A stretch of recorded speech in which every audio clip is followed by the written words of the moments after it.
Welcome to episode 3 of Kevjet's Run Up to Canada Day London series. I'm excited to introduce this week's guest, Tokyo Police Club's guitarist Graham Wright. Tokyo Police Club are headlining Canada Day in Trafalgar Square on June the 30th as part of their farewell tour. It's our farewell to Tokyo Police Club playing in London party. There was one year where apparently it got so rowdy that the next year they were like, you're not allowed to have Canada Day in Trafalgar Square anymore. You guys are it's too much. And I felt a patriotic pride when I heard that. And also I thought I really want to play that show. So I'm glad that our last ever London show, not that we're going to ruin it for everyone. I'm sure they'll be allowed to have it next year, but I want to see what the vibes are like. Playing London has a special place in his heart, and he tells me all about it. I've always found just being in London as well as playing in London, there's just a certain je ne sais quoi to it, a certain vibe that I've never caught anywhere else that's always really resonated with me. I've always been the one in the band being like, let's go back, let's do it again. And yes, you did hear right, it is a farewell tour. I ask, how did that come about? It just sort of snuck up on us in a way, which I know it's just the four of us. We had to do it. So it's not as though it was, no one surprised us with it, but I think we kind of surprised ourselves with it. I surprised myself. It's dizzying because, like I said, it's all we wanted to do. We wanted to do it so bad. Of course. But then that almost makes the idea of like, what if we choose to walk away from this? There's this like power that comes back into you. And for so long, you feel like you've been at the mercy of the business and of the industry and like, be like, oh, maybe we don't have to push that rock up the hill. You know, maybe we can gracefully, rather than trying to push it again. And every time it feels more and more likely it's going to roll back and flatten us. We can just stop at the bottom of the hill or the top, I guess, depending on how you want to look at it. So what does it feel like preparing to go on tour for the very last time?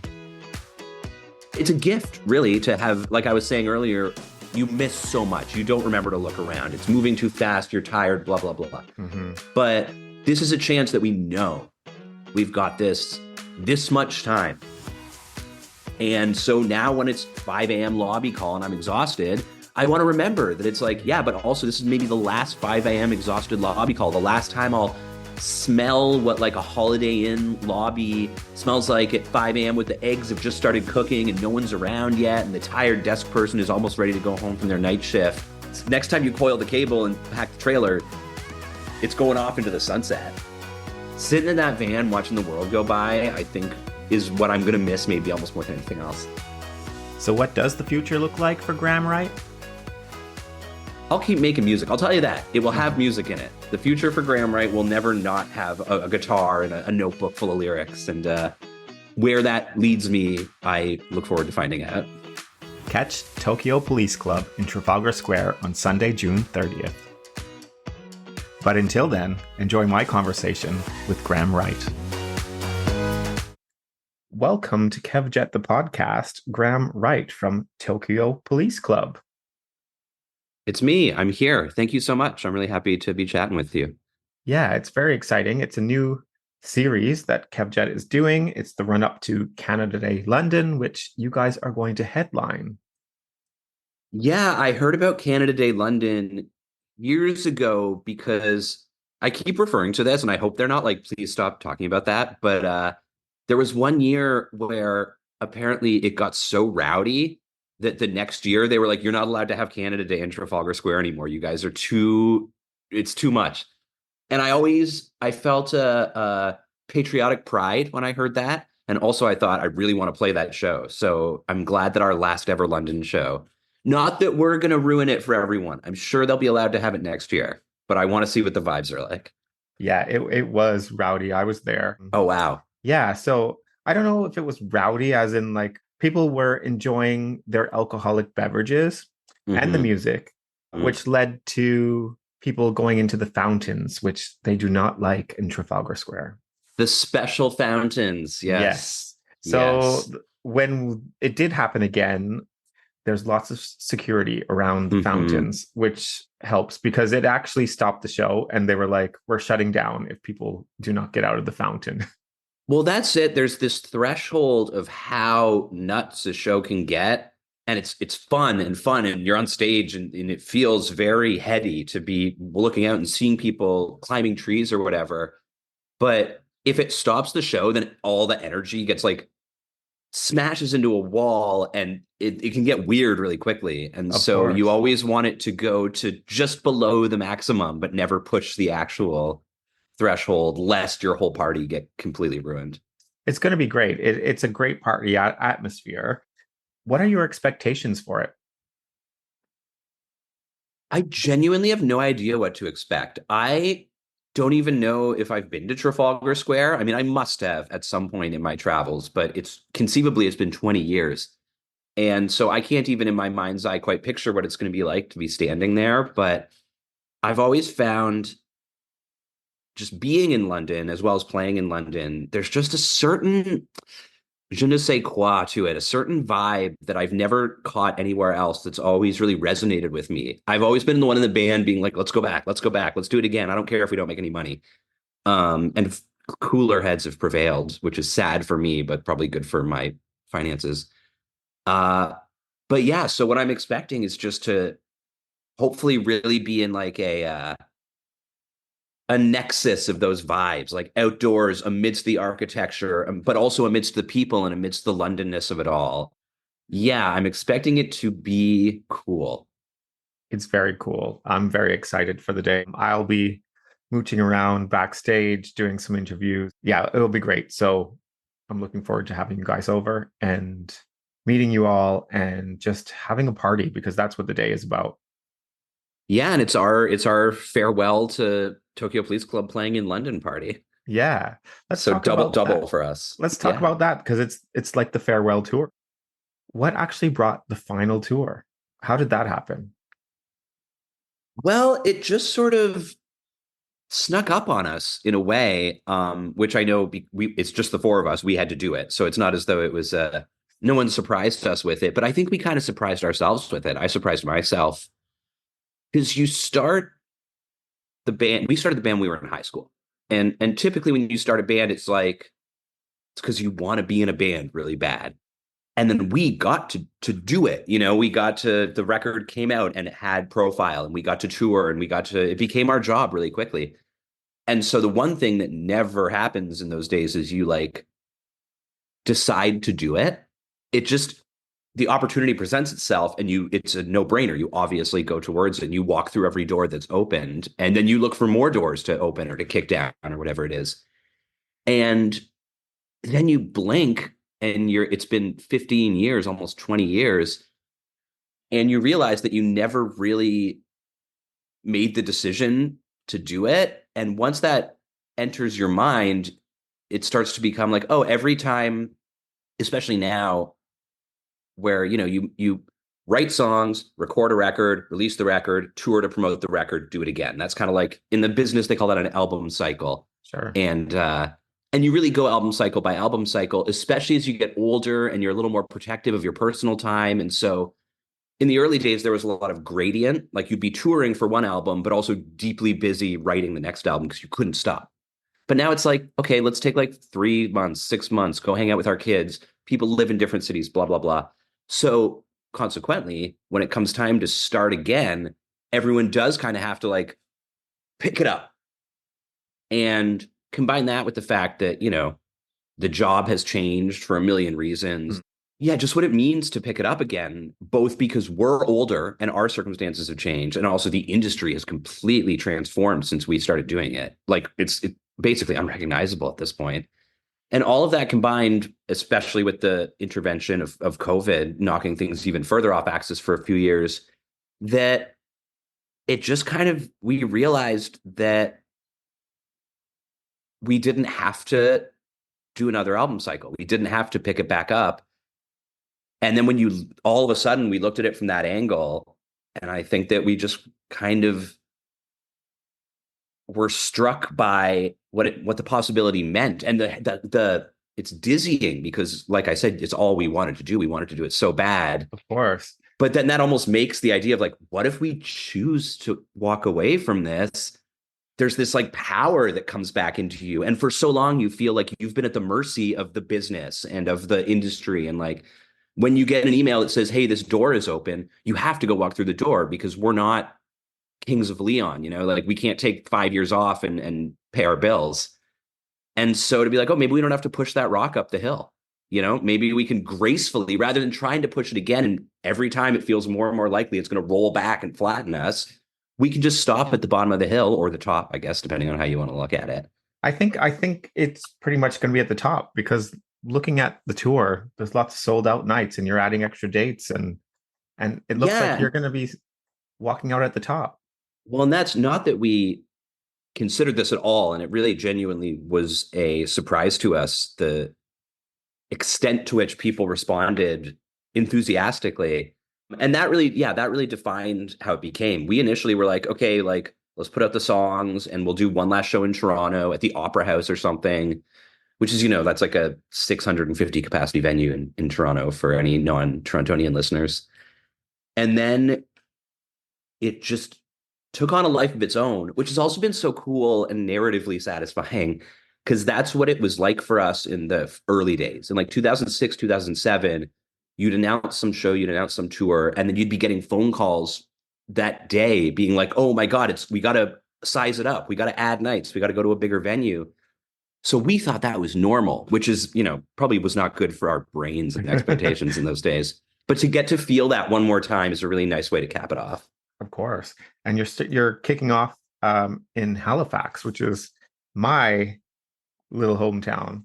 Oh, great. And I noticed that in-flight safety is opening for you, and I love Yes. in-flight safety. So that's very exciting, and I can't wait to hear how that show is going to go. In fact, I think you've added a second show in Halifax. Yeah, we're doing 2 nights in Halifax. Last time we played in Halifax, it was the best show of the tour. It was amazing. So I'm optimistic. And I love that venue and everything. Yeah, it's great. I'm interested to ask, on your profile, it says musician and broadcaster. Mm-hmm. So tell me about the broadcaster part. Yeah, I did a sizable stint at CBC Radio 3 years ago, which doesn't really exist anymore in the form it existed back then, but it was like it was a really ahead of its time online streaming radio station that played only Canadian indie music, and like was kind of first to the line on stuff like Broken Social Scene and Arcade Fire and a lot of Canadian bands that blew up. They were playing when they were still, totally unknown, because they had a mandate to only play independent Canadian music. Sure. And was so cool and introduced me to so much music I liked. And then, yeah, I realized that they had a lot of band guys on doing guest hosting. Jay and Chris from Sloan did it. Mm-hmm. Rich Turfry, Buck 65, who now is a permanent host on CBC Radio 2, was on Radio 3 at one point. Nirmala from Controller was on it. And so I thought, that sounds like something I might be good at. That sounds like something I might like to do. I'm going to take every interview with them and really, turn it up to 10 and be, very verbose and very, like really give my broadcaster voice or whatever. And sure enough, I weaseled my way in to do some guest hosting. And then it just went well, and I kept going back and I kept going back. And I did it probably on and off for like 5 or 6 years. And towards the end was doing it pretty regularly. And then it got to a point where I was like, hey, can I do more stuff on bigger radio stations? And they sort of had to tell me that the thing about radio is people want reliability and they want to know who the host is. And so if you're going to be gone all the time on tour, that doesn't make you a great candidate for being in the building ready to come out of the bullpen, And so then it kind of I ended up going off in my own direction with it and doing the band instead, which I think was the right choice. Although now that the band is ending and I don't know what I'm going to do for a job, I do wonder if maybe I should have kept a foot more in the door. You do have the voice. Well, thank you for saying so. My grade 10 English teacher, we were like on the first day of class, we were going around introducing ourselves or whatever. And she said, you have a very nice voice. No one had ever told me that before. And it really stuck with me. Oh, very good. When you look back at the lifeline of the band, I mean, you've been nominated for numerous Junos, just to name a big name. Mm-hmm. So you've played Coachella, Lollapalooza, Glastonbury, Reading and Leeds Festival. You're coming to play Canada Day, which is in Trafalgar Square, which is like the most amazing setting in London. Yep. I mean, the memories that you have are Yeah. amazing. And the resume is so impressive, especially when you realize, because now it's also been almost 20 years, like I said. So there's a lot of highlights. And if you go right down to the highlights, sounds damn good. And it felt damn good. I wish, and I'm sure everyone who's done this job, who's been on this adventure, has would say the same thing. I wish that I'd been a little more present in it. I wish that I'd known, because a lot of this stuff, Glastonbury, Reading, Leeds, David Letterman, a lot of that stuff, I was 21, 22. And that is simply not an age where you're given to sort of centering yourself and looking around and appreciating the moment. I really, I'm embarrassed to say, but I really took it all as my due. We just thought like, yeah, this is how it's supposed to work. We're a good band. We're getting the due adulation Yeah. that we deserve for putting these cool songs out in the world. So away we go, and you think it's forever. It felt like, oh, this rocket ship will never stop going straight up. And so I'll appreciate it next time we play Glastonbury, which of course we never got to play it again. Sure. But I remember it. And of course, if you spend all your time trying to cherish those things, then you're not really present at all. You're thinking about it after the fact during it. So everything I remember is great. I feel like there's things just out of reach of my memory that I wish I could grasp, that are even funnier, but that's life, I guess. It is. It is. Life gets in the way of things, doesn't it? It has a way of doing that. But of course, life is the thing at the end of the day. So you just got to look at what's in front of you. How does so how has the music industry changed throughout your band's life? And what has been the most challenging change that you've had to kind of change your ways because of progression? I mean, I guess I'm wondering if it's too simplistic to just boil it all down to streaming, but it kind of feels like streaming is both it explains everything. And I don't know how much is chicken and egg and what came from where. And the music industry is really just a long linear history of people figuring out how to extract value from music and get as much of it up to the top, just like most industries, as possible. And streaming is the natural next step in that. Like, oh, we figured out how to do it. Everybody wants to pay $10 a month to hear every song ever created on demand. And that means that if we get that $10 a month, we can make ourselves rich. There's only one problem. We can't afford to pay the musicians anything. Oh, well, we just won't. And what are they going to do about it? And the answer is tour more. So the material change for us has just been the fact that like we always had to cobble together a living. As an indie band, this is how you do it. It's like people would always ask me, oh, do you make most of your money from touring? Do you make most of your money from I don't make most of my money from anywhere. I make bits of money from touring and bits of money from royalties and bits of money from selling records and bits of money from selling t-shirts. And if someone puts a song in a TV show or a movie, you make some money from that. And all of those little pots have gotten smaller and smaller. And especially now after COVID, touring has become really crazy. And in some ways, it appears more lucrative because ticket prices have gone up, but also that changes how many people can access the shows. Mm-hmm. And so I guess all of that's a long-winded way of saying that it just is like, for us, it just got harder and harder to say no to anything. And it's obviously, this probably sounds spoiled to people who wake up in the morning and go to a 9 to 5 job every day to say like, oh, you need to protect your time. But the truth of making art is that it doesn't happen on a schedule. That means that the lifestyle of not, you go on tour and that's hard work in its way. And it's different hard work from like what an emergency room nurse does. Mm-hmm. But I think anyone doing it would agree after a month on the road that like, this is it's not a breeze, as much fun as it can be. And making records is hard and writing songs is hard if you take it seriously. And we always really did. And there's part of it that's so important is just like living a life and absorbing the world, because that's the stuff that you make the art out of. And I think that as another big difference in the industry in general is that it's just people have less and less patience for art. They don't want it to be art. They want it to be content. And people can make that. That's like there's plenty of people who wake up and go to work at 9 or 10 or whatever every day and are churning out. They sit down with Ableton and a co-writer, and they can churn out pop songs with great catchy choruses and cool sounds and stuff. And I don't mean to denigrate that stuff, but I think that there is a procedural difference and there is a philosophical difference, at least to me, between art and content. And content is great. If you're an executive, you want more content because that's what you sell. That's what's on Spotify. But art is annoying and it doesn't happen on a timetable and it has like other priorities. And nobody wants a priority that isn't quick returns. I've been working on a podcast that I haven't launched or anything yet, but it's about major label debuts and bands that took that step. And so I've talked to a bunch of band people, producers about making records, and largely in the 90s, because that was kind of the heyday of like alt bands getting signed to major labels.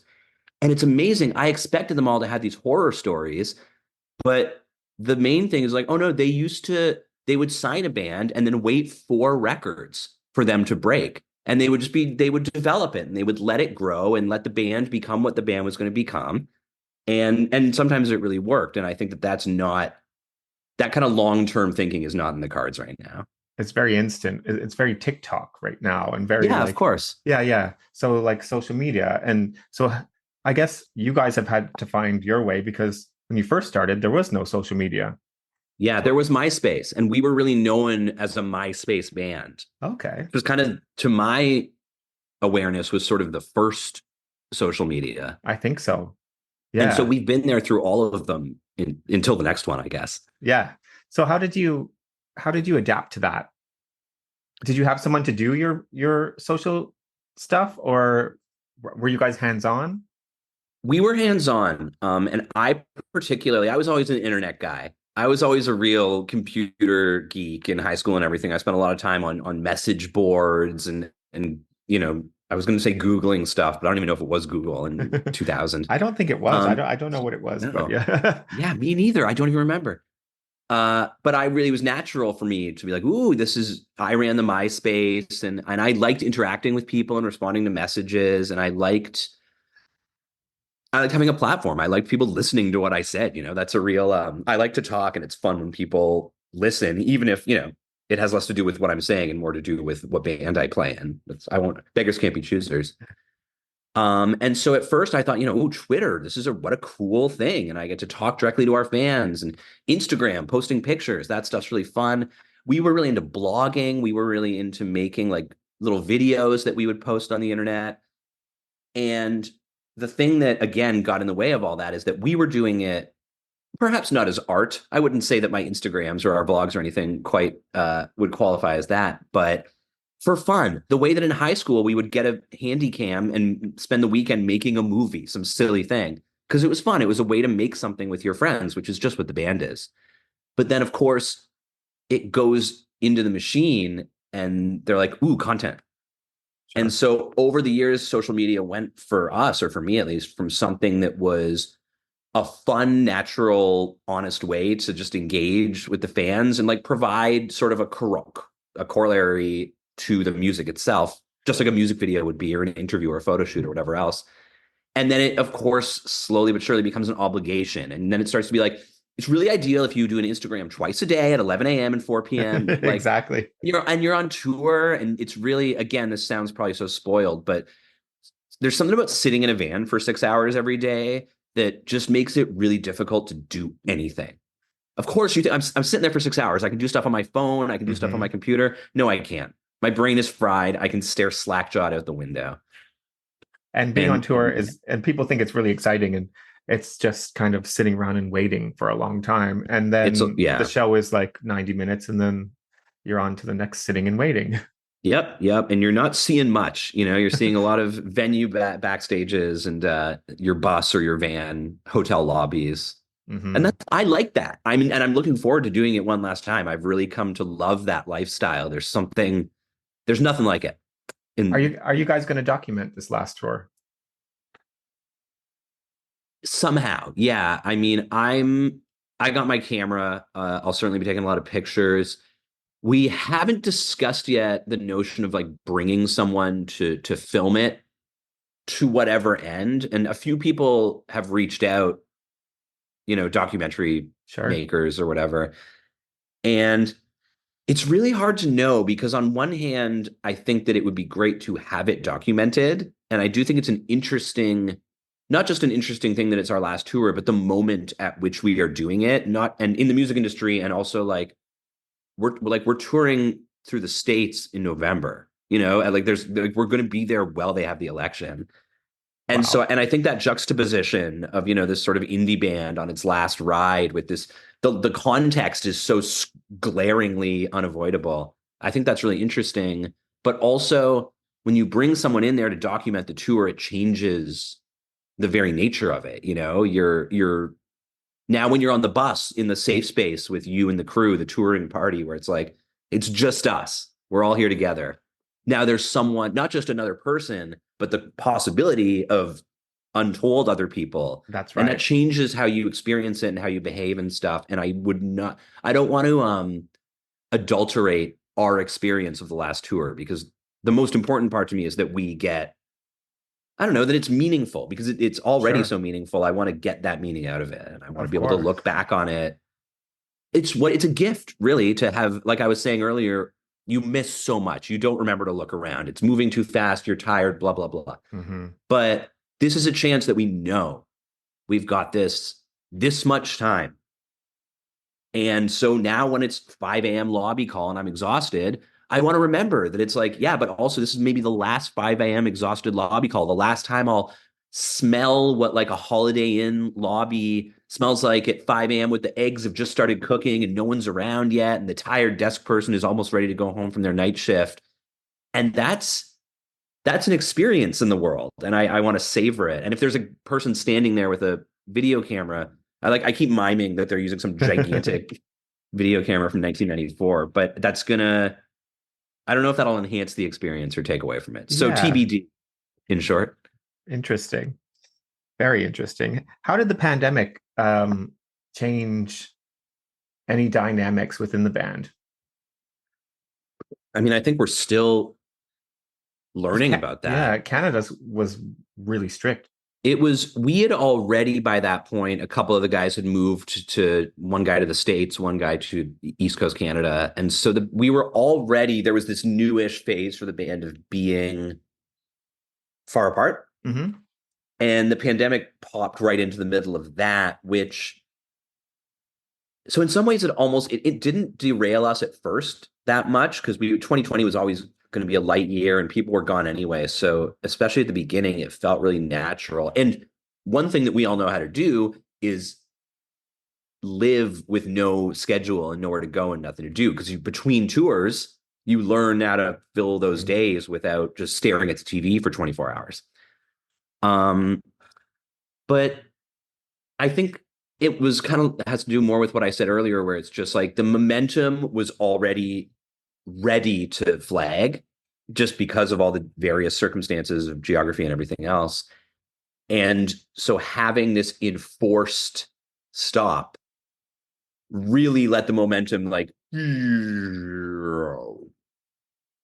and so it made starting it up again that much harder and therefore gave us that much more room to consider like, what if we don't start it up again? Or what if we start it up, but with now an end goal in mind? Right. For me personally, I loved it, honestly. I feel like I had the greatest pandemic of anyone on earth. I felt so I don't want to say I feel guilty about it because it's not like I wasn't, in a castle in the Swiss Alps or anything. I was just in my Hmm. tiny apartment in Toronto collecting government largesse, thank God. But having not only the time to be at home, but also with nothing on the horizon, I just found myself really doing a lot of like introspective thinking and philosophical ruminating. And it, I don't know, I feel like I finally entered my 30s belatedly. I was like, oh, Hmm. okay, wait a minute. Who am I? And what do I want out of life? And what does this mean to me? And all these things being absent from it. So, and I have to think I took that with me back into the band world. And that's what happens. I was just talking about this last night. You grow up with these four guys. We were all together from when we started the band, we were 18, but we'd already been friends for years before that. But then that unit kind of it's so locked in that you don't grow within it in the same way you grow outside of it. And so you're on these two parallel tracks where on one hand, you're a whole human entering the world and meeting new people and having new friendships and relationships, and people have babies and people die and all the things that happen in a life that change from when you're 16 to 36. But then on a parallel track is this relationship that's like in amber and this beautiful thing that doesn't grow and change in the same way, because it's like, I don't know why. It's bands. Bands don't seem to grow and change in the same way. You build these dynamics between you, and then they have a life of their own. Mm-hmm. And this was also the longest time we'd ever been apart. And the longer you're apart, the more when you come back together, you realize like, oh, interesting. These clothes don't fit me like they used to, which was also literally a problem for me after 2 years of lockdown. I think it was for everybody. Yeah. So that's about as much as I can probably psychoanalyze it. But I suspect that as life goes on, I will realize more and more that it was like for everyone, it was just like this. It was the biggest thing that's ever happened while I've been alive in the world. And living through a historical moment like that is, it really knocks you off your axis. It really changes things. Mm-hmm. What do you think the feeling is going to be like when you play that last song at the end of the tour? I've really been wondering about that. I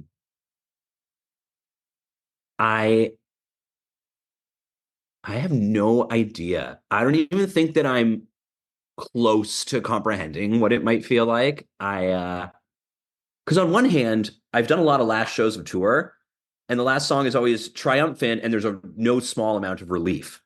Because it's just like, by the time you get to the last show, you've played the songs 100 times, you've done the show a bunch of times, you've coiled the cables, you've moved the amps, you've loaded the trailer, you've gone to the hotel, you've eaten the pizza, and it usually feels like, okay, good, I could use a break. And so I suspect instinctively I'll be feeling like that. And then my brain will keep reminding me that like, this isn't a break, man. This is, that's next time you coil the cable and pack the trailer, it's going off into the sunset. And I don't know if I'm going to be, just chilling up there, or if I'm going to be like melting down like Roman Roy at his father's funeral halfway through the second song, like inconsolable and panicking. And I'm content to leave it up to fate for the time being. I guess we'll see. And I just want to do it truly. I want to, whatever it is that happens, I hope that it happens real good. Sure. And I would imagine, because it's in Toronto, isn't it? So yeah. I would imagine you'll have your friends and family there, and it will be it's a big deal. Yeah. And it's 4 nights at the same venue to close it off, which is I think that'll give us so we'll be able to spread out the emotion a bit, which I think is very useful. And also, I imagine we'll be drained by them, because every show on this tour, for the people of Dallas, Texas, or the people of London, or wherever it is we go, the people of Halifax, for them, that is the emotional last one. It is. And so we're going to be going through that ringer night after night after night, which means the other thing that can happen and is really hard to avoid is that emotion, that like pure sadness, but not like, tragedy, just the understanding of what's going away. It's going to be hard to not have that become rote, and you start to perform it. Being on stage, you have your moves and you have your things you repeat every night. And at least for me, those have always come out of honest things. Oh, I really had fun doing a jump at that moment in that song, which I did spontaneously once, but everyone loved it and I loved it. So now I'm going to start doing the jump in that moment. And then fast forward 2 years and you're like, I'm on autopilot. The jump is now, it's jukebox shit. It's performance. Exactly. And that's our job, is to take honesty and turn it into performance. And that tension is always really interesting and productive. But now the thing that we might be performing with some degree of like cynicism almost is one of the purest emotions that probably I'll ever get to experience in my life. And so to keep it honest, I think is going to be probably the hardest part of this entire thing. Of course. Cool. So let's move into the quick fire round and let's see what we've got. No pressure. If you had a theme song for your life, what would it be? What a wonderful world. I Have you heard it ever on the radio this morning. It really took me off guard. I was like, oh, I'm going to cry now. It's beautiful. have you ever had a funny celebrity encounter? Our first bus tour ever was a summer festival tour through the UK and Europe. We did that was Glastonbury, Reading, Leeds, Tea in the Park, Oxygen, and then like out to Sweden and shit, playing all these festivals.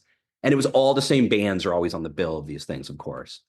And we were on the bus because it was the only way to get from point A to point B to point C in time. But we didn't have enough money really to have a bus. So we had like a cheap, dirty bus. We didn't have any, usually you get one hotel room to have showers in and stuff. Didn't get any of that. Food was tight, just like no PD per diem money. So at the festivals, you get like a meal ticket for lunch and a meal ticket for dinner. And you're allowed to go in and have your food with your ticket and then you're out. Right. But we would come back at the end of the night. And if you came back at the end of the night, you could usually get some, if they had a sandwich left over, they'd usually take pity on you. And we'd go and basically like scrounge like, like urchins and Oliver Twist. But it was when Modest Mouse was one of the bands that was on all these shows. And it was when Johnny Marr, one of the most legendary and great musicians of all time, was on that tour.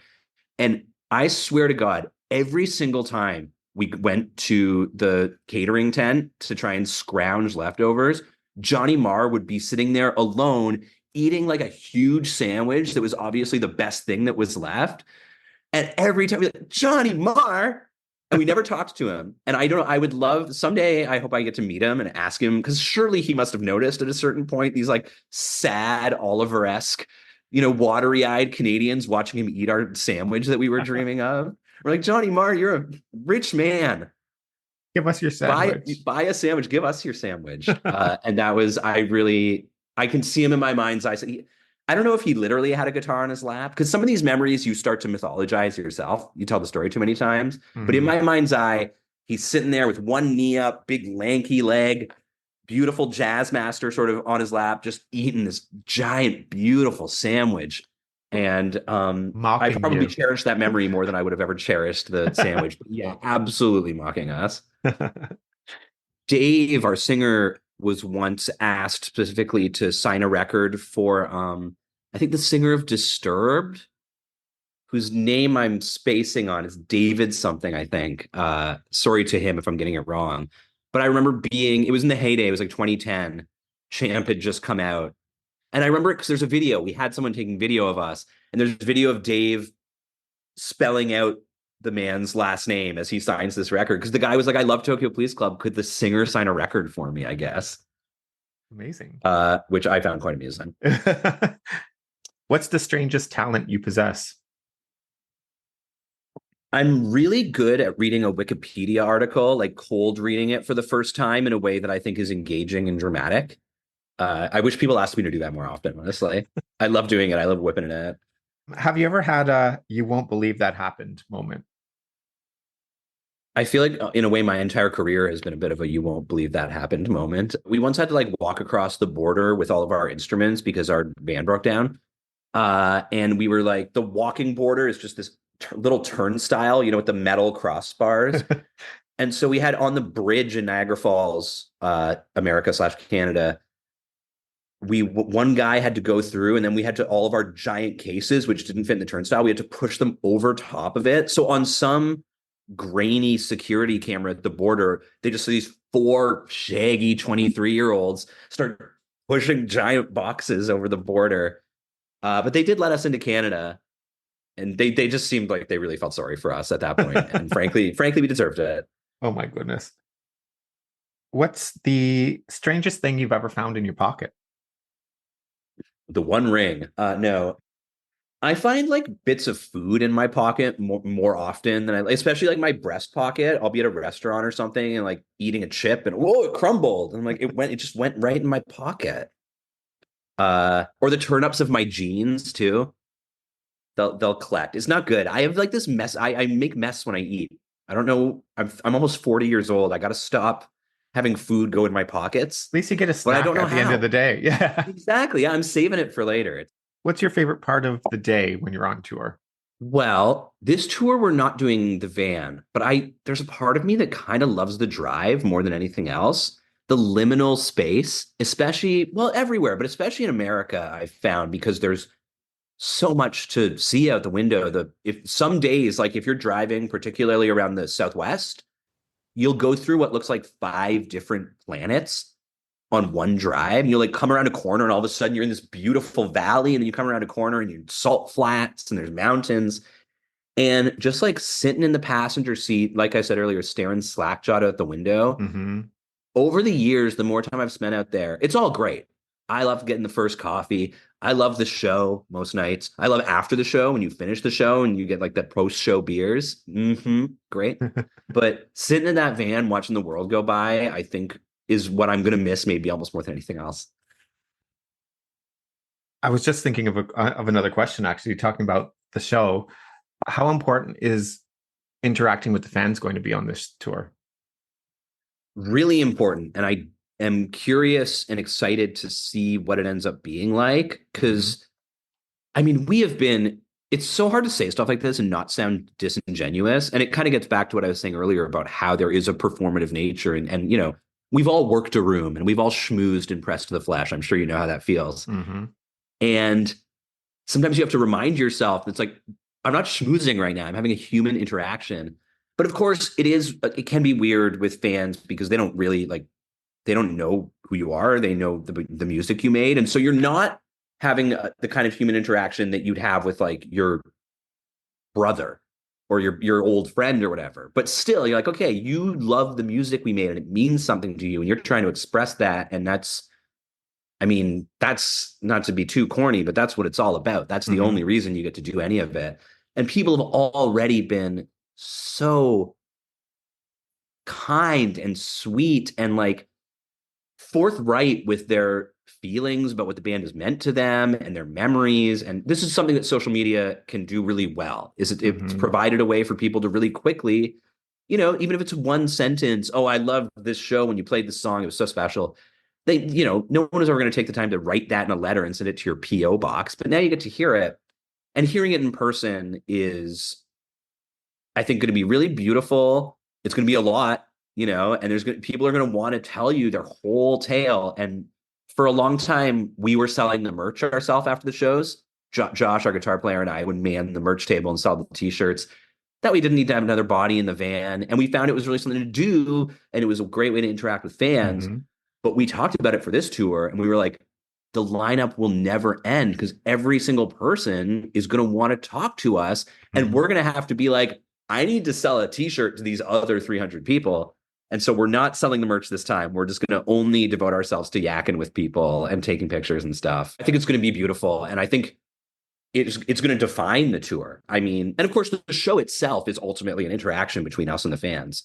It's more rhetorical, but that's the heart of it. And then everything around it is sort of the bonus stuff. And yeah, I think that's what's going to make the tour into whatever it becomes. Define yourself in 3 words. Enthusiastic, earnest, I hope, believer, Describe Canada in 3 words. vast, unknowable. I'm trying to think of one word to sum up. Like my mind is like mountains, Hudson's Bay, history, present. I mean, you know, horror and atrocity, beauty and art. And I'm like, what's the word for that? Country. uh, it's profoundly human. How about that? What does being Canadian mean to you?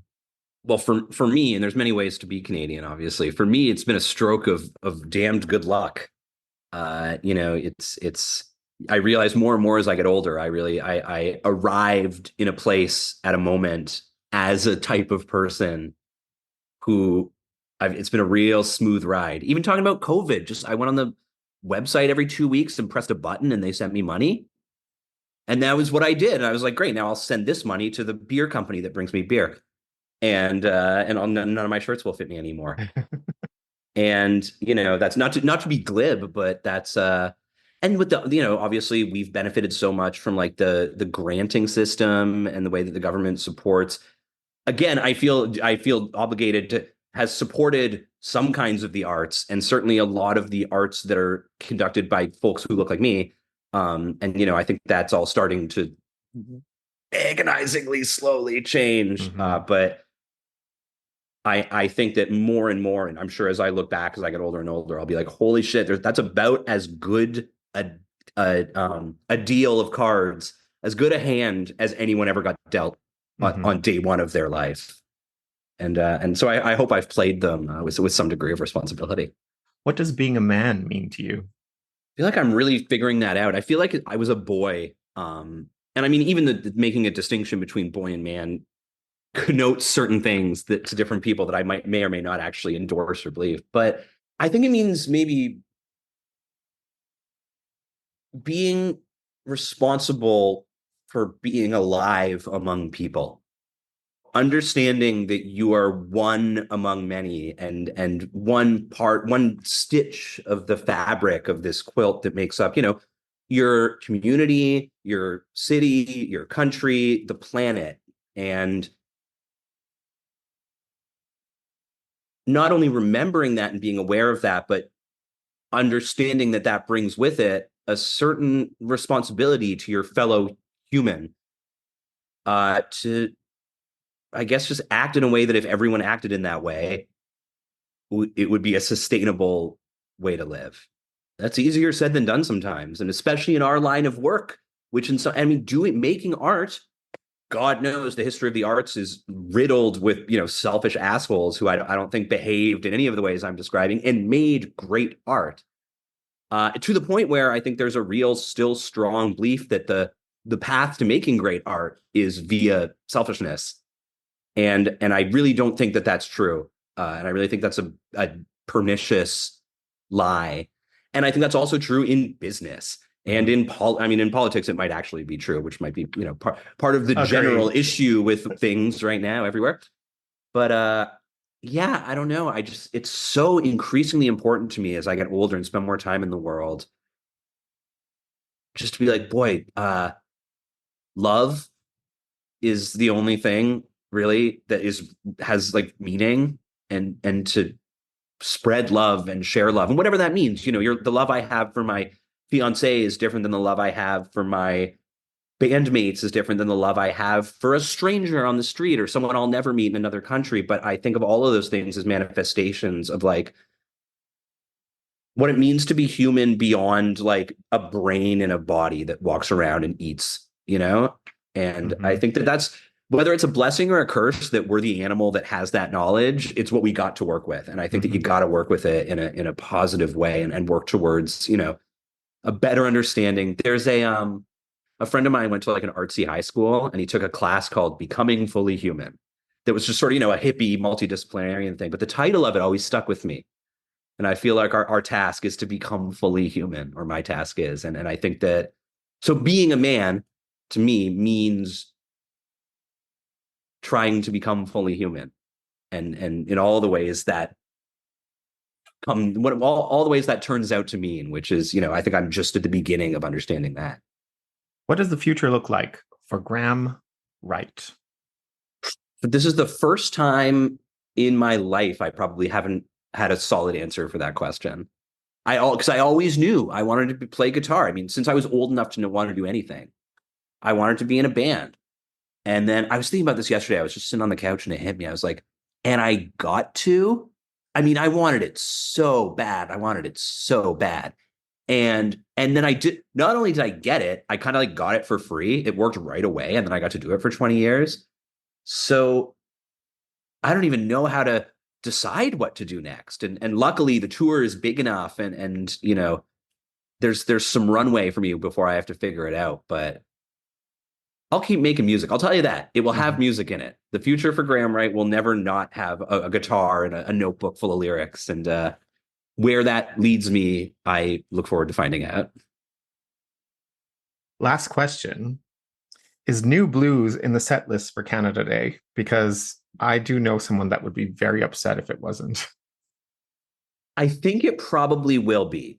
It's in the set list that's like that we'll be drawing from. But it's a shorter set. I don't know if it's 60 minutes or 50 minutes.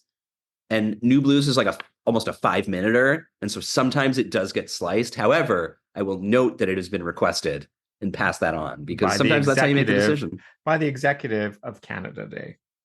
Okay, that does so seem... no pressure. It is coming down from on high. So John, I did ask the question. Just putting it out there. All right, John, there you go. I'll pass it on. Thank you very much, Graham Wright. I loved our conversation, and I look forward great talk. I look forward to welcoming you to London. Thank you so much, and I will see you in 3 weeks. Looking forward to it. Wow.